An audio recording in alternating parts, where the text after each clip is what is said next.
નમસ્કાર. આજે આપણે ટાટ હાયર સેકન્ડરી અને ટાટ સેકન્ડરીની મુખ્ય પરીક્ષા માટે એક મહત્ત્વનો નિબંધ જોઈશું, જેનું નામ છે શિક્ષણમાં આર્ટિફિશિયલ ઇન્ટેલિજન્સ, આશીર્વાદ કે અભિશાપ. તો હવે આપણે નિબંધની શરૂઆત કરીએ. ટેકનોલોજી માત્ર એક સાધન છે.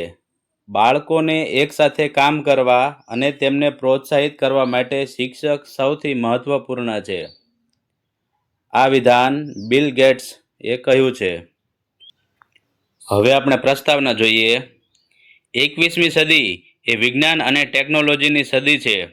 આ સદીની સૌથી ક્રાંતિકારી અને ચર્ચાસ્પદ શોધ એટલે આર્ટિફિશિયલ ઇન્ટેલિજન્સ, એઆઈ એટલે કે કૃત્રિમ બુદ્ધિમત્તા.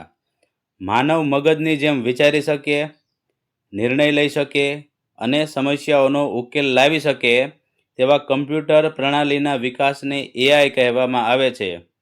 આજે જીવનના દરેક ક્ષેત્રની જેમ શિક્ષણ ક્ષેત્રમાં પણ એઆઈએ ખૂબ જ ઝડપથી પગપેસારો કર્યો છે.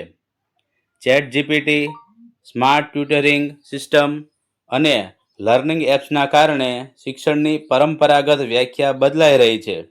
આ પરિસ્થિતિમાં પ્રશ્ન એ ઊભો થાય છે કે શિક્ષણમાં એઆઈનો આ અતિરેક માનવજાત માટે આશીર્વાદ સાબિત થશે કે અભિશાપ. આગળ જોઈએ. એઆઈ શિક્ષણ માટે એક આશીર્વાદ. તો આપણે એમાં જોઈએ, શિક્ષણ ક્ષેત્રે એઆઈના આગમનથી ઘણા સકારાત્મક અને ક્રાંતિકારી પરિવર્તનો આવ્યા છે, જે તેને એક આશીર્વાદ સાબિત કરે છે. હવે આપણે જુદા જુદા પરિવર્તનો જોઈએ, જેમાં સૌથી પહેલું છે વ્યક્તિગત શિક્ષણ.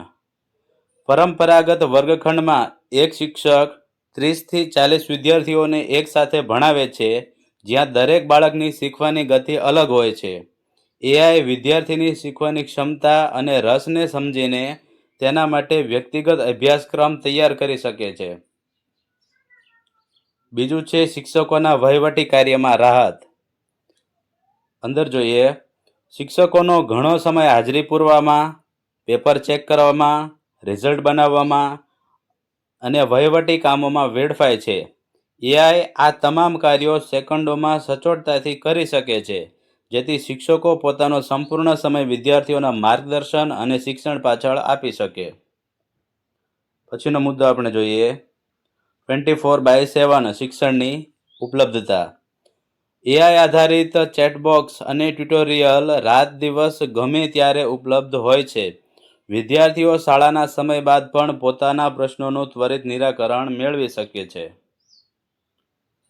પછીનો મુદ્દો જોઈએ, દિવ્યાંગ વિદ્યાર્થીઓ માટે સહાયક.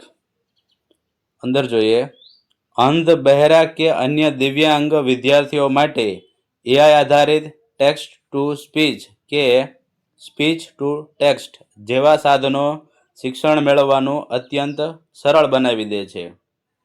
પછીનો મુદ્દો છે નવીનતમ શૈક્ષણિક પદ્ધતિઓ. એમાં જોઈએ, વર્ચ્યુઅલ રિયાલિટી અને એઆઈના સમન્વયથી વિદ્યાર્થીઓ વર્ગખંડમાં બેઠા બેઠા જ બ્રહ્માંડની સફર કરી શકે છે કે માનવ શરીરના આંતરિક અંગોની રચનાને જીવંત રીતે સમજી શકે છે. પછી આપણે જોઈએ, એઆઈ શિક્ષણ માટે એક અભિશાપ. કોઈ પણ સિક્કાની બે બાજુઓ હોય છે. એઆઈ જો વિવેકપૂર્ણ રીતે ન વપરાય તો તે શિક્ષણ વ્યવસ્થા માટે ગંભીર પડકારો અને અભિશાપ પણ બની શકે છે. અંદર આપણે વિવિધ મુદ્દાઓ જોઈએ, તેમાં સૌથી પહેલા છે માનવીય સંવેદના અને નૈતિકતાનો અભાવ. શિક્ષણ એ માત્ર માહિતીનું આદાન પ્રદાન નથી. શિક્ષણ એ માત્ર માહિતીનું આદાન પ્રદાન નથી, પરંતુ ચરિત્ર નિર્માણની પ્રક્રિયા છે.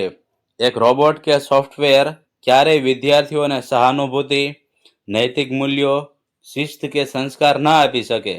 તે માત્ર એક જીવંત શિક્ષક જ આપી શકે છે. બીજો મુદ્દો જોઈએ, વિદ્યાર્થીઓની મૌલિકતા અને વિચારવાની ક્ષમતા પર બ્રેક. આજનો વિદ્યાર્થી હોમવર્ક, પ્રોજેક્ટ કે નિબંધ લખવા માટે સીધો જ એઆઈનો સહારો લે છે. આનાથી વિદ્યાર્થીઓની પોતાની મૌલિક વિચારસરણી, સંશોધન વૃત્તિ અને લેખન કૌશલ્ય નષ્ટ થઈ રહ્યું છે. તેઓ આળસુ અને ટેકનોલોજી પર નિર્ભર બની રહ્યા છે. પછીનો મુદ્દો જોઈએ, ડિજિટલ ડિવાઇડ. ભારતના ગ્રામીણ વિસ્તારોમાં આજે પણ ઇન્ટરનેટ અને સ્માર્ટ સાધનોની અછત છે. આવા સમયમાં શિક્ષણમાં એઆઈનો આગ્રહ અમીર અને ગરીબ વર્ગ વચ્ચે શૈક્ષણિક અસમાનતાની ખાઈ વધુ પહોળી કરી શકે છે. પછીનો મુદ્દો જોઈએ, ડેટા પ્રાઇવસી અને સુરક્ષા. એઆઈ ટૂલ્સ વિદ્યાર્થીઓનો પર્સનલ ડેટા એકત્રિત કરે છે. આ ડેટાનો દુરુપયોગ થવાનું કે હેક થવાનું જોખમ હંમેશા રહે છે. પછીનો મુદ્દો છે, બેરોજગારીનો ભય. જો શૈક્ષણિક સંસ્થાઓ માત્ર એઆઈ ટૂલ્સ પર નિર્ભર થઈ જશે તો ભવિષ્યમાં શિક્ષકોની રોજગારી પર મોટો ખતરો આવી શકે છે. હવે આપણે મધ્યમ માર્ગ અને ઉપાયો જોઈએ.